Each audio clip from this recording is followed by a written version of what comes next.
The last game that I'm going to play is Sink or Swim by uh, me.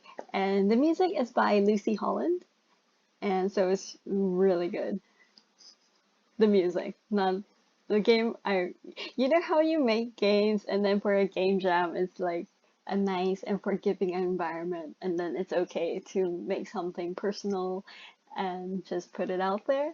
But to be honest, like I'm sometimes when I make games about something that's personal, I get very scared because, well, it's like, you know how they say in writing how you like slash your wrist and let your blood flow out or something, and it's like just expose yourself to the world. And for me, like, um, I'll just, go show my like game description. I started with like I'm not an artist, so I actually use my face as the reference picture, which is kind of weird because I took photos of myself looking like a dead person essentially, and then I sent it to myself. And if you went through my phone and browsed through those photos, you'd be like, what?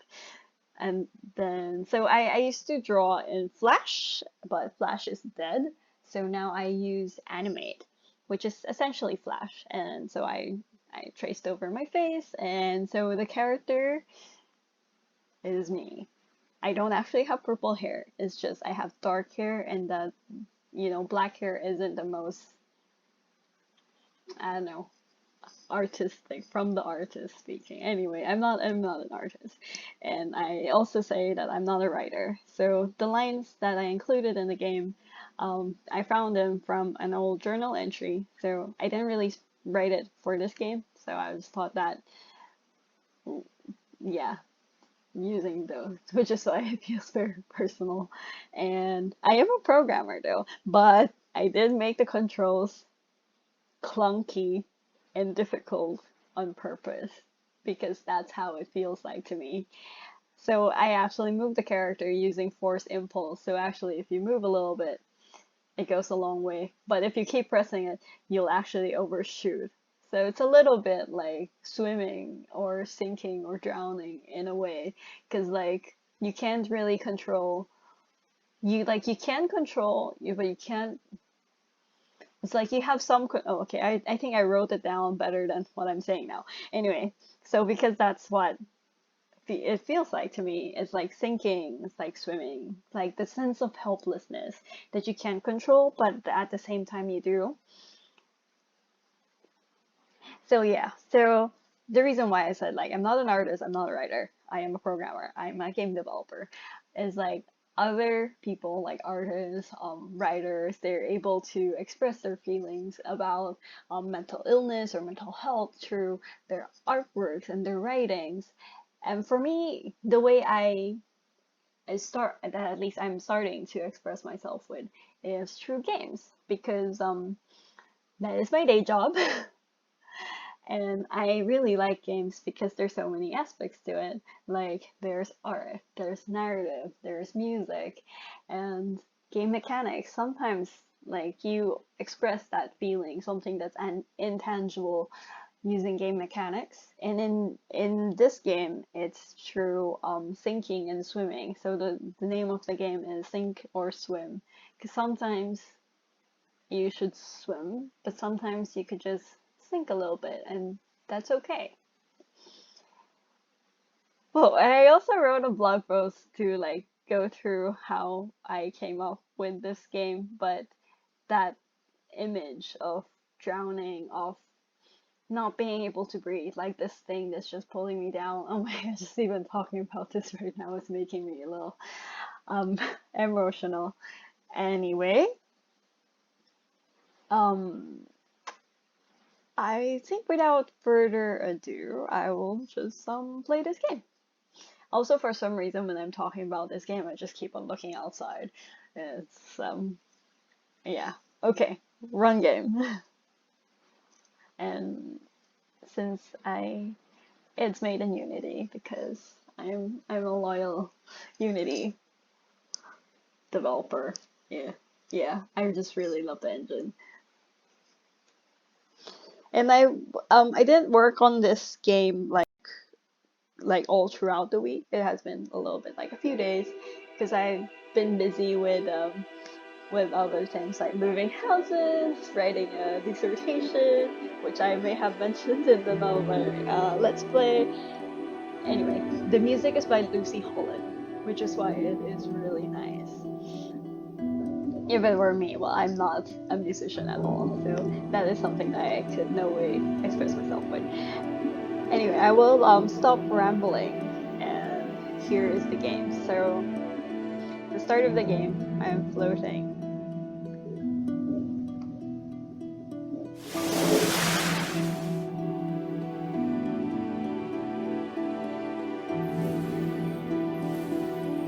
And this game is actually better played with headphones because I do use binaural audio to give you a hint. So every time you collect the glowy things, a passage appears, which is like I mentioned before, it's from my old diary. So you swim. So I feel this rush of emotions like a tidal wave pulling me down. And you basically just swim around and collect the glowy things.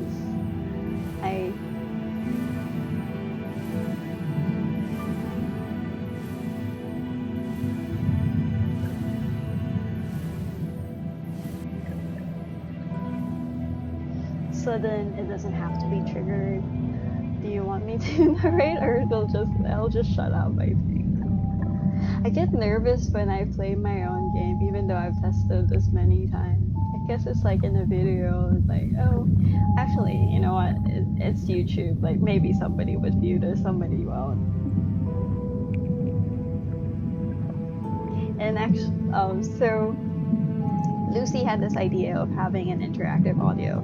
So there's actually this deep ocean ambient sound, which you could hear now, and a guitar track that will fade in and out based on the depth. So as I go to the top, the ambient sound fades out and the guitar sound fades in.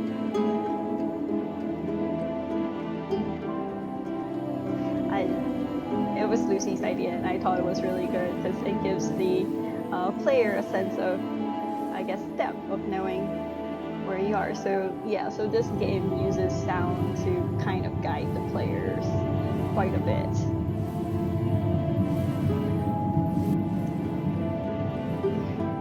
And for me, I really like the ocean and just staring at the waves, but like snorkeling, I can't scuba, but snorkeling, I have a love-hate relationship with it. I like really love it because it's really beautiful, but at the same time, just staring out into nothingness, just endless depths, it scares me, but fascinates me at the same time.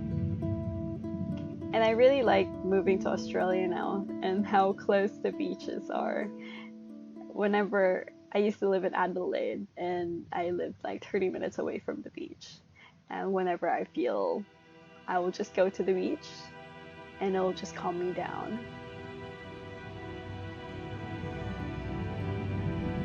Okay, I'm not even playing this game properly. But anyway, you swim around, and you collect glowy things. And I guess that's it.